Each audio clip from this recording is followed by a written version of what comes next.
আসসালামু আলাইকুম ওয়া রাহমাতুল্লাহি ওয়া বারাকাতুহু। আমি আবারও আপনাদের মাঝে নতুন একটা ভিডিও নিয়ে হাজির হয়েছি।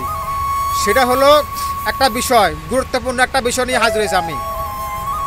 সেটা হলো ধনী আর গরিব না, মানে ধনীদের একটু বেশি আর কি, যারা বড় লোক ওদের একটু বেশি আর গরিবদের একটু কম। সেটা হলো ডায়াবেটিস। বড় লোক একটু বেশি, গরিব একটু ডায়াবেটিসটা কম। আর রোগ তো সবারই কম বেশি আসে, তবে রোগ হওয়ার কারণ হলো আপনি আল্লাহর গোলামি না করা, আপনি নামাজ না পড়া। আপনি নামাজ পড়েন না, আল্লাহর গোলামি করেন না, তা আপনার রোগ হবে না, কার রোগ হবে? আরেকটা কথা বলতে চাই আমি আপনাদের মাঝে, সেটা হলো বড় লোকেরা কি করে, নামাজ পড়ে না। নামাজ পড়লে কি একটা আহামরি কষ্ট হয়ে যাবো গা, বা মাংসমান যাবো গা। নামাজ পড়ে না, নামাজ না পড়া শরীরে, নামাজ না পড়া শুধু খায় আর ঘুমায়, খায় আর ঘুমায়। শরীরটা করছে একবার দানবের মতন স্বাস্থ্য, নামাজ পড়লে ওনার কষ্ট হয়ে যাবো গা, মাংসমান যাবো গা। আরেকটা ওই ব্যাপারে আমি একটা কথা বলতে চাই যে নামাজ পড়লে মাংসমান যাবো গা, নামাজ পড়লে কষ্ট হয়ে যাবো গা। তাইলে আপনি নামাজ না পড়ে আপনি কি সুখী আছেন? আপনি নামাজ না পড়ে আপনি ভালোভাবে খাইছেন, ঘুমাইছেন, আপনার তো শরীরে যে ক্ষতি হইতে আছে, এটা কি আপনি একবার ভাবছেন যে আমি নামাজ না পড়ে আমি খায়া খালি আমি খাইতে আছি, ঘুমাইতে আছি, আনন্দ ফুর্তি করতে আছি, এটা যে আমাদের কতটা যে শরীরের ক্ষতি হইতে আছে আপনি কি এটা জানেন? আপনি যখন রোগ হয়, আপনি যখন ডায়াবেটিস হয়, তখন আপনি কিন্তু রাস্তায় কিন্তু হাঁটেন, ব্যায়াম করেন, তখন আপনার পরিশ্রম লাগে না? পরিশ্রম লাগে না? আপনি যখন হাঁটেন ডায়াবেটিসের কারণে, এক্সারসাইজ করেন, ব্যায়াম করেন, হাঁটেন, তখন আপনার পরিশ্রম লাগে না?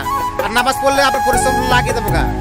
আরে মানুষ, আমরা এত মানুষ বিবেক নাই, মানুষে কি কমু, আল্লাহ কেন মানুষ চিনতে পারে নাই? আপনি হাইটে পরিশ্রম করতে রাজি আছেন, ব্যায়াম করে, নামাজ পড়লে যে আপনার কতগুলা আপনার যে লাভ হবে, ভালো হবে, এটা আপনি বুঝলেন না। এটা হলো আল্লাহ তাআলার। যাই হোক, আমি বলতে চাই না, আমি বলতে চাই মানুষ এখনো সময় আছে, ভালো হয়ে যান, আল্লাহকে চিনেন, যা ভুল করছেন এখনো তওবা করেন। আর একটা কথা বলতে চাই আমি আপনাদের মাঝে, সেটা হইলো মনে করেন যে এই অসুখ তো সবারই কম বেশি আসে। তার একটা কথা হলো কি, অসুখ তো সবারই কম বেশি আসে, তবে আল্লাহর কাছে আমরা ক্ষমা চামু, কারণ আমাদের পাপের কারণে আমরা নিজেরা ধ্বংসের দিকে চলে গেছি। আল্লাহ বলছেন, আল্লাহ কারোর উপরে জুলুম করে না, ওরা নিজের উপর জুলুম করে। আল্লাহ তাআলা এই কথা বলছেন কোরআনে। আর একটা কথা বলতে চাই আমি, মানুষ এত হারামি হয়ে গেছে, মানুষ আল্লাহ যে কত দয়ালু, মানুষ এটা চিন্তা করতে পারে নাই। আল্লাহ যে কত দয়ালু, আল্লাহ যে কত মায়া।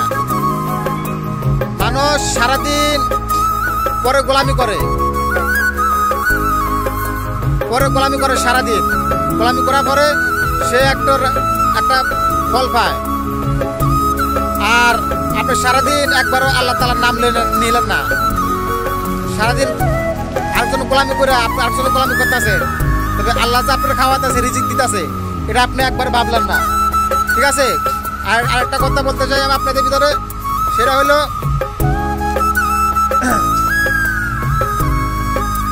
আচ্ছা, আমার বক্তব্য এই পর্যন্ত শেষ। আমি আজকে আর কিছু বলতে চাই না। আপনাদের কাছে যদি ভিডিওটা ভালো লাগে তাহলে অবশ্যই আমার জন্য দোয়া করবেন, লাইক দিবেন, কমেন্ট দিবেন। আর যদি ভিডিও ভালো না লাগে, কারণ আমি কারোর বিরুদ্ধে আমি ফতোয়া দিচ্ছি না, এটা আমি কোরআন হাদিস থেকে কথা বলছি। যাতে কারোর যদি ভালো না লাগে তাহলে আমাকে আর লাইক কমেন্ট দরকার নাই। ঠিক আছে? আল্লাহ হাফেজ।